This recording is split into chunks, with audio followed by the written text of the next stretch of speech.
हरियाणा की हर अपडेट के लिए बेल आइकन दबाएं और सब्सक्राइब करें STV हरियाणा न्यूज। कार्यक्रम में विश्व पर्यावरण दिवस पर उनके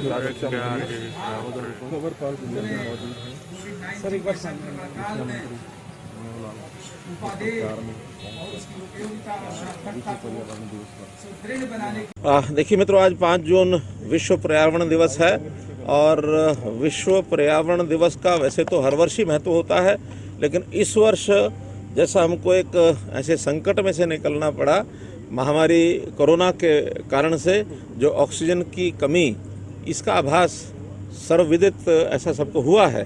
तो ऑक्सीजन के जो प्राणदाता है, ऑक्सीजन का जो हमारी जो प्राणवायु के प्रदाता हैं, वो पेड़ हैं।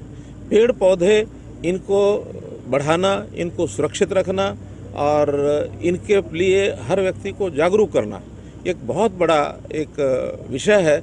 इस विषय को हमने आज जनता के सामने रखा है। आपके माध्यम से मैं हरियाणा की जनता को अपील करता हूं कि पेड़ों को लगाएं, उनको सुरक्षित रखें, ताकि हमारी प्राणवायु, ये जो ऑक्सीजन है, इसको बढ़ावा मिले, हमारा जीवन सुरक्षित रह सके। आज हमने कई योजनाओं की भी घोषणा की है और कुछ का शिलान्यास भी हुआ है। जैसे पहला, ये जो करनाल में मुगल कैनाल, इस के क्षेत्र में 80 एकड़ भूमि पर एक ऑक्सी वन लगाया गया है। इस ऑक्सी वन को एक लोगों के आकर्षण का ये केंद्र रहेगा, लोगों के भ्रमण करने के लिए, लोगों को आने जाने के लिए, और अलग अलग प्रकार के उसमें वनों की कल्पना की गई है। 10 प्रकार के वन उसमें बनाए गए हैं। उसमें सुगंध देने वाले भी हैं, उसमें ऋषि वन जो है वो एक साधना के नाते से वो वन भी वहाँ हैं, और सुगंध देने वाले सुगंध वन भी है। ऐसे अलग अलग वनों की वहाँ कल्पना की गई है। तो इसका एक बहुत सुंदर स्वरूप करनाल के लोगों को निकलेगा और ये जल्दी अब शुरू हो जाएगा और कुछ वर्षों में बन करके तैयार हो जाएगा। आपने कहा पानी को बचाना है। अगर बात की जाए वर्षा के बाद जो पानी आता है, सभी पानी जो है नालियों में बहता है, उसके ऊपर काम क्यों नहीं किया जाता? क्योंकि शहर में सभी जगह टाइलों वाली सड़कें बना दी जाती हैं और उसका तैयारी नहीं की जाती ताकि उस पानी को भी बचाया जा सके, रिजर्व किया जा सके। देखिए, हमको सारी चीज़ें चाहिए। पानी की रिचार्जिंग बहुत बड़ा विषय है, लेकिन साथ ही विकास भी चाहिए। तो उस विकास के नाते से समय के प्रयत्न करने पड़ेंगे कि जहाँ पानी रिचार्जिंग के लिए केंद्र बनाने, वहाँ रिचार्जिंग के बने।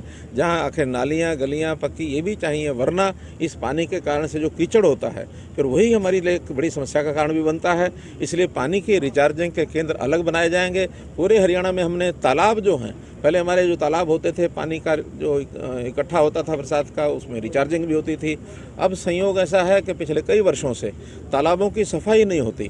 पहले तालाब का जो तल होता था, उसको चिकनी मिट्टी जो बन जाती थी, उसको निकाला जाता था और चिकनी मिट्टी के उठाने के बाद नीचे एक पोरस मिट्टी निकलती थी। उस पोरस मिट्टी से पानी की रिचार्जिंग होकर के तालाब का पानी का उपयोग भी होता था, ज़मीन में पानी जाता भी था, वापस हमारे उपयोग में आता था। लेकिन कई वर्षों से इसको ध्यान नहीं दिया गया।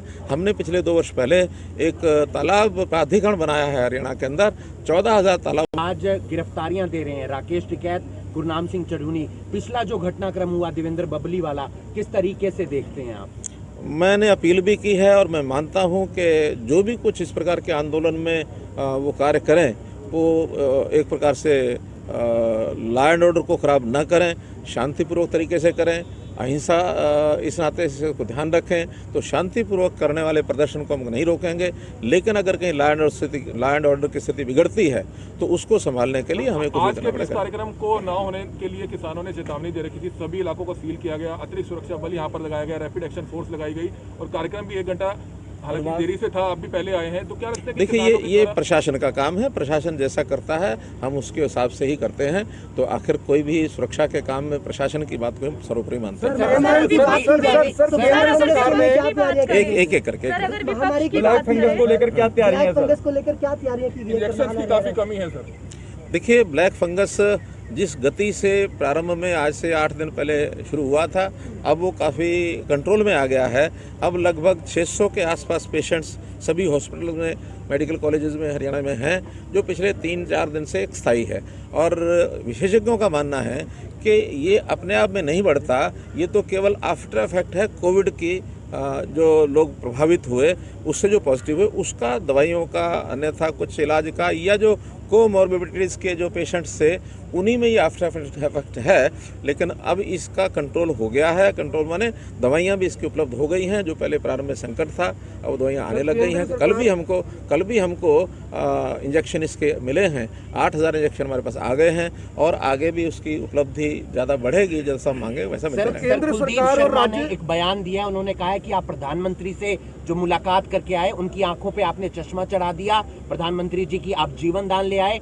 मुख्यमंत्री मनोहर लाल खट्टर सबसे आसान शिकार है, इसलिए वो मुख्यमंत्री बने रहे, हमने आसानी से प्रधानमंत्री की योग्यता के ऊपर उनका तो बड़े बड़े भी आए तब भी क्वेश्चन मार्क नहीं लगा सकते। हमारे प्रधानमंत्री की योग्यता को वो कम ना समझें। हमारे प्रधानमंत्री एक दूरदृष्टि वाले व्यक्ति हैं। हर चीज़ का मूल्यांकन वो ठीक से करते हैं, हर चीज़ की समस्याओं का हल निकालते हैं। समाज को कैसे आगे बढ़ाना है, समाज में जो कमियां हैं उनको दूर करने के लिए लगातार पिछले 6 साल से लगे हैं। हमारे देश को दुनिया में एक स्थान दिलाने वाले प्रधानमंत्री नरेंद्र मोदी। किसानों को संदेश देना चाहेंगे कुछ किसानों को?